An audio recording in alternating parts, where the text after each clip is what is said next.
All right, welcome to our latest Madison Magnet Coffee Conversations. Today's edition features Shannon Barry from DAIS, which stands for Domestic Abuse Intervention Services here in Dane County. Shannon's going to share a little bit about that organization, its mission, services, some of the challenges facing the organization, both in good times and strange times like the current pandemic, as well as what our members can do to potentially help support if ending the cycle of domestic violence is an important cause to you. So we're happy to have Shannon here. Again, I'm Alex Vitani, Vice President of Madison Magnet, ostensibly your host of this wonderful programming that we've been pushing out lately. If you have any feedback on the program or speakers you'd like to see or an interest in presenting yourself, please drop me a line at vp@madisonmagnet.org. We'd love to hear what you all want to hear.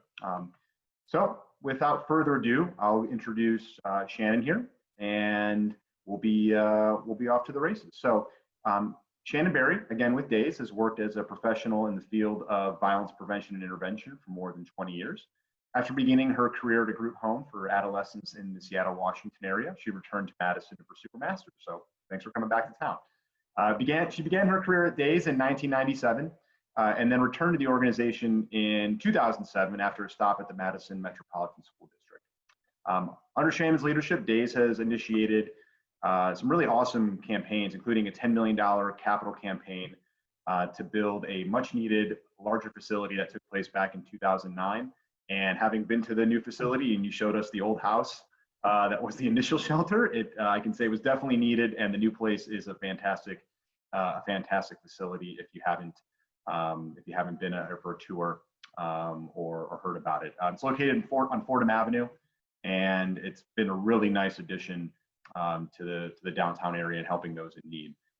So in recognition of Shannon's leadership and her passion for ending the cycle of domestic violence, she's received many accolades, including a couple from the In Business magazine in 2017, the Women of Industry Award, as well as one of the 25 most influential people in Dane County Awards. So that's pretty neat. That's a pretty exclusive list to be a part of.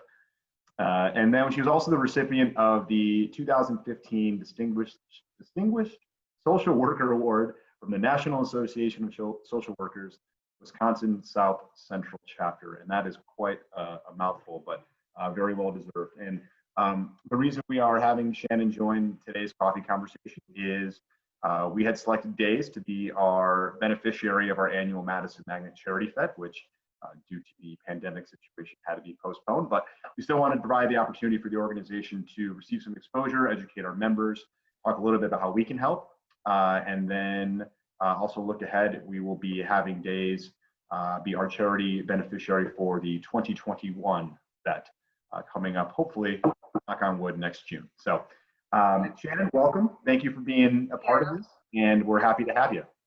Well, thank you so much for the invitation, and it's always super awkward when you have to listen to someone read your bio.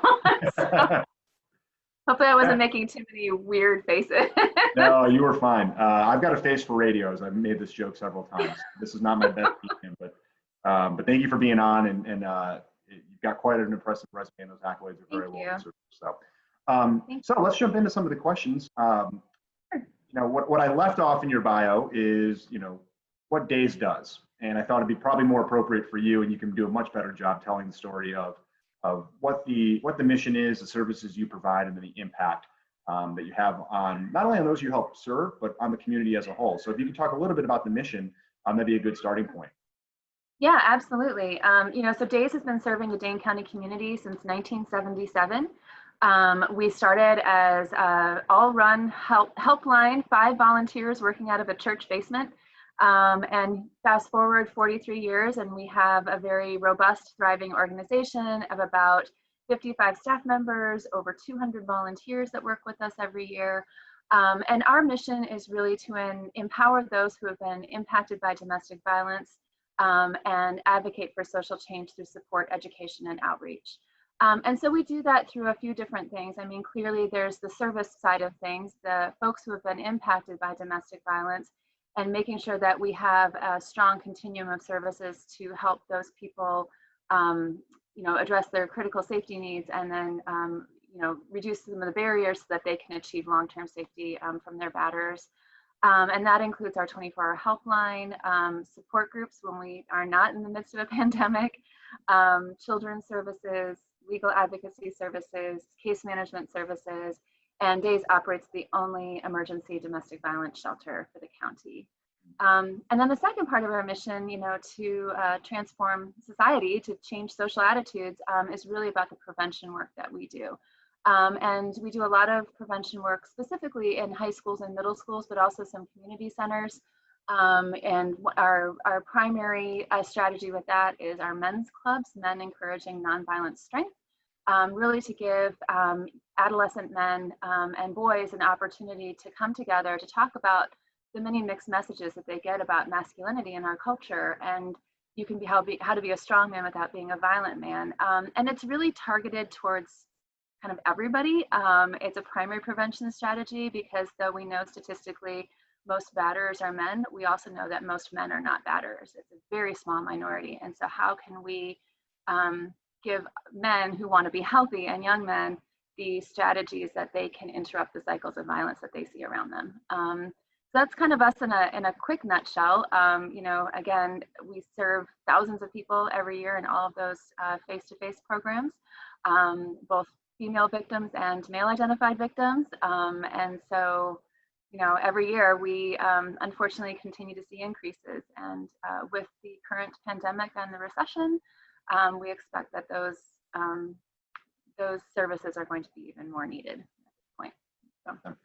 So even more critical, the work that you all are doing, given everything that's going on outside of normal times today. Yes, and, absolutely. I think one of the things that I came to appreciate, Shannon, when we were going through the process of meeting you and your staff and touring the facility in preparation for the FET was, obviously people think of domestic violence and the victims, right? And obviously the impacts that are there.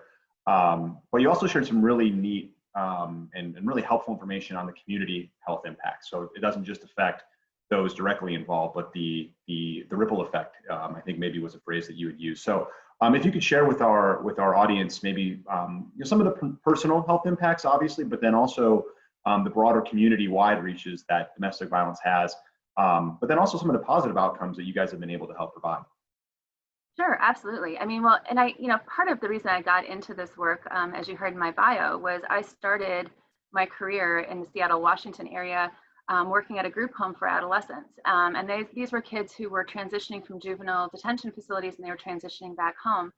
And one of the things I was so struck by, and these were kids who, were gang involved, who were drug involved, who had been runaways, the whole spectrum. And one of the things that was most impacted me in that work was I would say that 100% of those kids had experienced some form of family violence, whether they had been exposed to witnessing domestic violence, if they had been direct abuse victims themselves.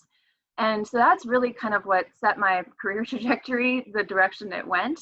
And when I think about a lot of the issues facing our community and our society as a whole right now, whether we're talking about the opioid epidemic, if we're talking about gang-involved youth, whether we're talking about disparities in terms of children not being able to focus at school or things like that, a lot of it comes back to trauma.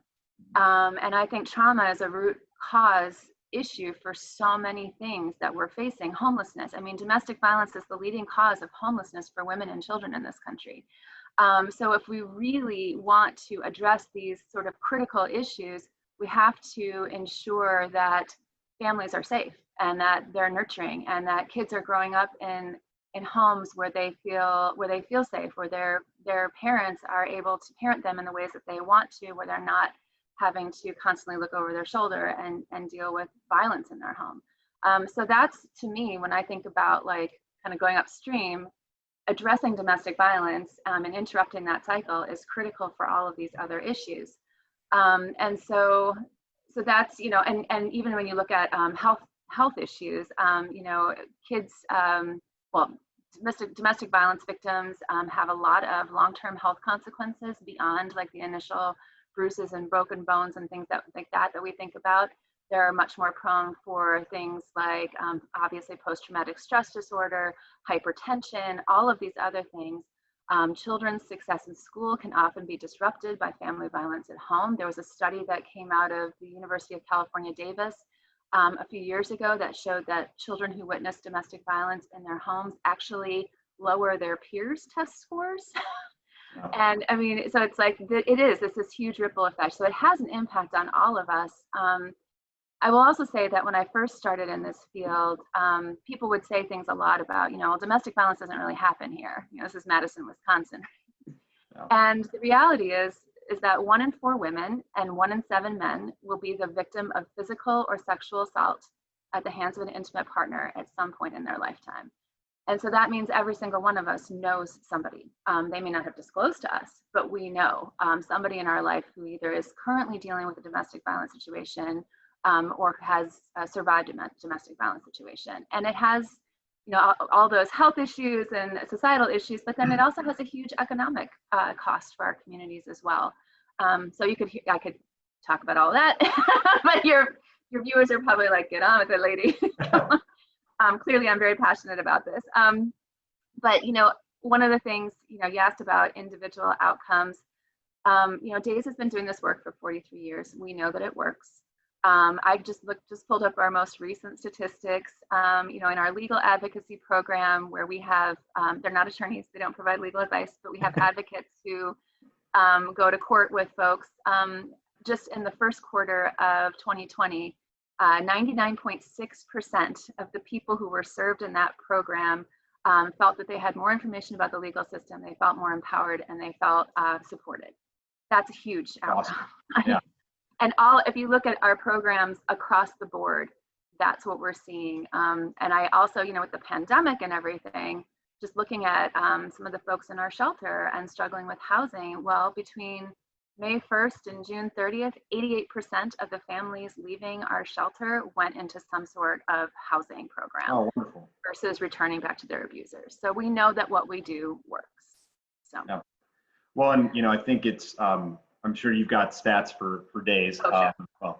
Stats for DAIS, 4 days. But I think that's helpful to share because it's not something that people necessarily may be able, to see, or that it comes up in conversation. Networking events, people don't talk about their experiences with it, but to know that statistically you're probably somebody somebody you work with, you socialize with, whatever may be going through this, I think is helpful to share. So I appreciate you sharing some of those, this piece of information, and then all those trickle down effects, because we know homelessness leads to certain outcomes, and mental health, education, all those things. So like you said at the beginning, stopping that cycle is going to have so many more positive impacts on our community. Even here in lovely Madison, Wisconsin, where we may think it doesn't affect us. So thank you for sharing that. It's certainly a tough and interesting time for everybody, organizations, businesses, individuals. Could you share a little bit about how the COVID-19 pandemic has affected DAIS, whether it's your services? You mentioned not being able to do group support. Fundraising is obviously important. So any of those areas you want to touch on and share, just to bring some awareness to what some of the challenges you're facing are. Yeah, sure. So domestic violence programs are considered essential services. So with the Safer at Home order, we were still operating. We did stop our support groups and our in-person children's programming, where we bring kids together in groups. But our crisis line was still running, legal advocacy, case management, obviously the shelter was still running. I would say that, we reacted pretty quickly, and our staff team was just absolutely phenomenal. I'm not biased whatsoever. In terms I've met a few of them. They're wonderful. They're fantastic. They're pretty amazing, right? Okay, see, it's not just me. Mary and Mary. Yeah. So we redeployed everybody that we could to work remotely. So the helpline is being answered remotely and being transferred to various cell phones, still being covered 24/7. Shelter staff are still on site, still providing services. So the interesting thing, though, for us was what we had anticipated based on past data. Between 2007 and 2008, with the last economic recession, DAIS experienced a 107% increase in the number of people calling our helpline, specifically for shelter services.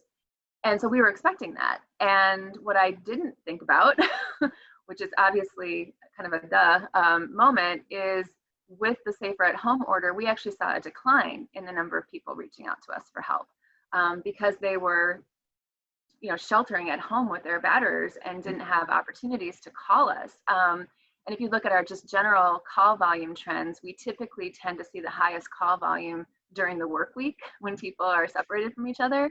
Yeah. So that was interesting. But then Memorial Day weekend, we took off. And those call volumes have gone up and they have continued to rise. So we are expecting that is going to continue to be an upward trajectory for us. Call volumes are up, requests for shelter services are up. As the recession continues, I expect that's going to also continue. We see that across the social support network across Dane County, that people are seeing greater need. So there's all that happening. At the same time, as you mentioned, fundraising. Two of our two kind of biggest events every year is our annual luncheon, which we postponed, was supposed to be in May, we postponed to October, and then we have canceled it now. And then J&K Security does a golf outing for us, and that has also been canceled. And so those are two pretty significant sources of revenue for us. They bring in together about $250,000 a year. And then additionally, all of the other fundraisers, third-party fundraisers that people do for us, like the Magnet Vet, which is also losing that kind of revenue. That's a big deal for us. For an organization that has about a $3.5 million budget, it's not an insignificant loss. So that has been kind of the other piece of this in terms of thinking about how do we do our fundraising strategies differently going forward, at least for this foreseeable future. So. Yeah, well, it's been interesting just talking to different folks at organizations or businesses on how they've adapted, and hopefully there's some silver linings and new ways of doing Absolutely. things that'll be positive on the other side of this. So hopefully your organization is doing the same, and you've got like you said, a great crew there that'll probably be able to figure this stuff out too. So yeah, absolutely. And there's certainly some strategies that we've employed on the program side of things that we're going to continue even post pandemic. In terms of some of these Zoom meetings, personally for an introvert, I actually really like Zoom.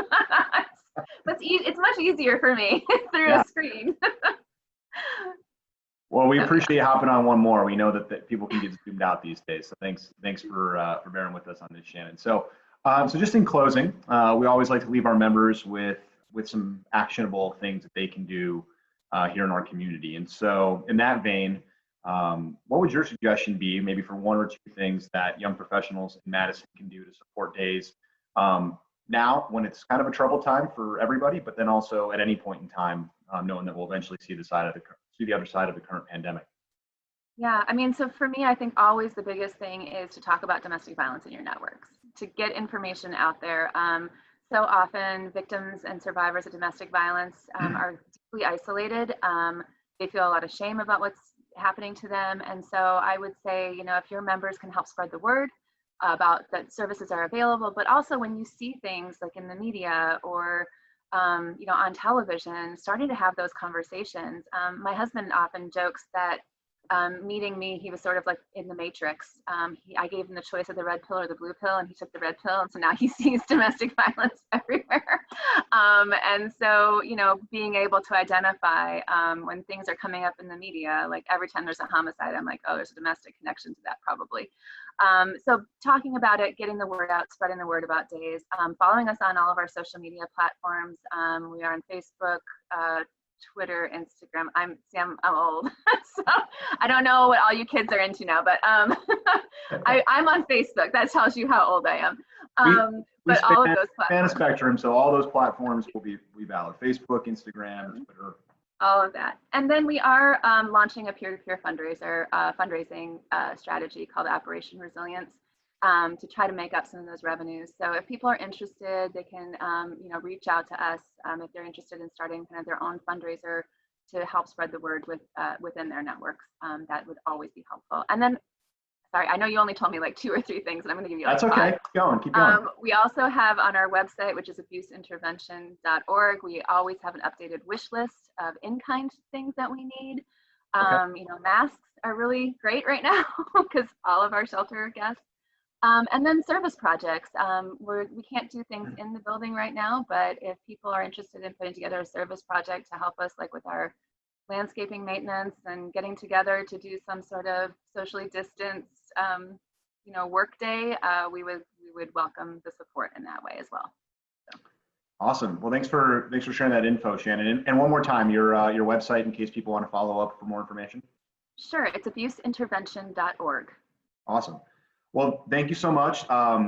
Again, we were very excited to have the FET be benefiting days this year. In lieu of that, we'll still be able to hopefully provide our members with some background on who you all are and what you all do ahead of next year's FET. And hopefully we'll again, knock on wood, everyone wear your masks, wash your hands, stay socially distant, so we can put that on and help Shannon and her team end the cycle of domestic violence here in Dane County. Shannon, thank you for your time, and we hope to see you soon. Okay, take care. Thanks.